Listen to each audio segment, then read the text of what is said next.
let's talk about that strategy. I'm sure you're making those calls. What do they sound like? How often are you doing them? Like, break this down for us. So it starts at closing when you do a pre-closing call.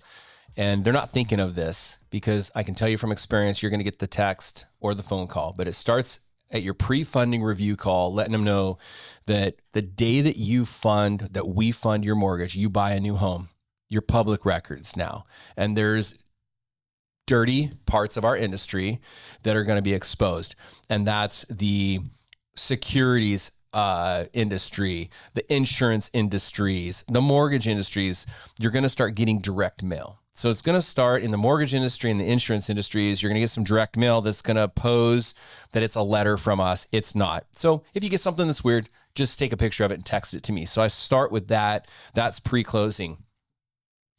When we do a 1 week post-closing call or follow-up, we're going to repeat that you're going to continue to get solicitations. It has nothing to do with us. That's accounting, that's state. And Dan, just to clarify, you're talking about the people that are offering life insurance, that if you die, we pay off your mortgage, the bi-weekly mortgage payments, like all that kind of stuff. Yeah, and our clients are getting hit with refinance information within the first month or two now from other lenders, and their letters going, hey, we can get you an X number percent interest rate, and it looks like, because it says New American Funding on it, but then down in the fine print, it says this is not, Right. So, well, and one of the keys to letting people know about that is that it adds credibility. When they get the stuff in the mail, they go, oh yeah, Dan warned us about this, you know? And if they do have a question about it, or if this is legit, like they're going to call you.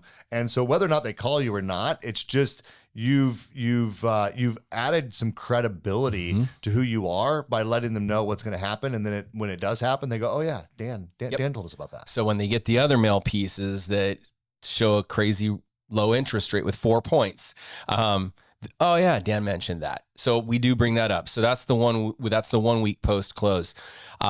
Staying in touch with them is important too. So doing the 30-day and the 60-day, the birthday, the 6 month, and then the 1 year.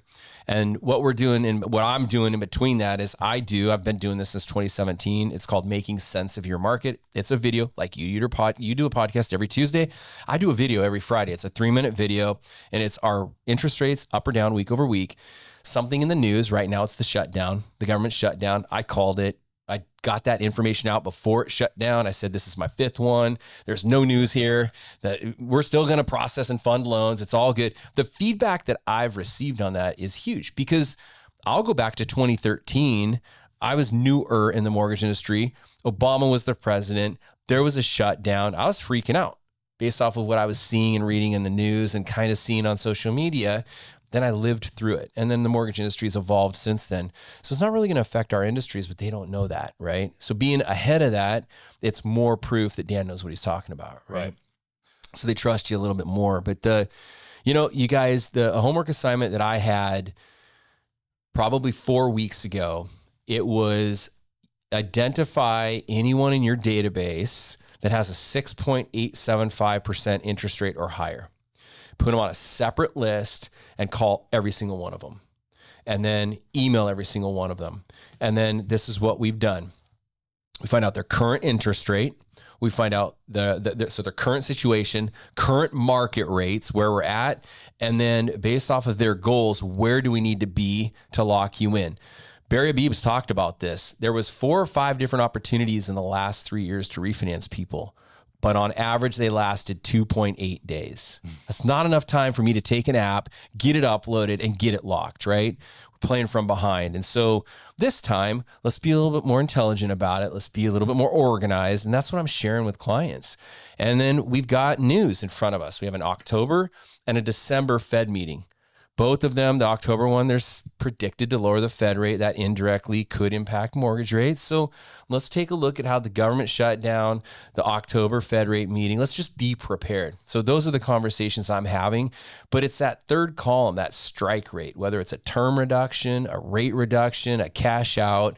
If it's not urgent, let's plan. When the market gets to where it needs to be, then we'll lock you in. So what I heard you first say is that you do a consult with your borrowers at closing, you do a 1 week review, and it sounded to me like you're saying you're reaching out to your client for more additional, so 5 points of contact in the first year that they've closed their mortgage with you. Yeah. Yeah.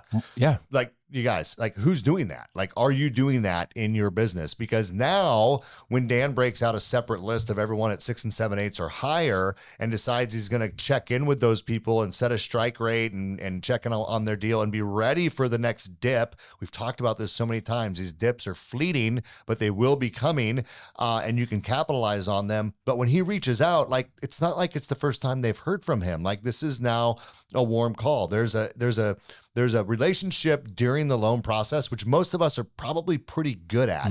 But Dan has already established a relationship post-closing that they're now used to hearing from him. And so when he reaches out, it's not a surprise. And so if you're not doing this in your business, it's markets like this where that really shows itself, because the guys like Dan who have constantly stayed in touch with their clients are going to be able to capitalize very quickly on the opportunities in the market. And everyone else is going to be a little embarrassed to reach out to their clients. They have not talked to them since they closed the loan. Yeah. They're going to be doing a little bit of research to see if maybe the guy already refinanced with someone else. Before I call them, I don't want to be embarrassed. Like, Dan doesn't worry about any of those things, because if they refinance without calling him, he's going to say something like, you know, like, you're kidding me, right? Like, we talked about this, you know, in a professional way, but he's not going to be afraid of that sort of a conversation.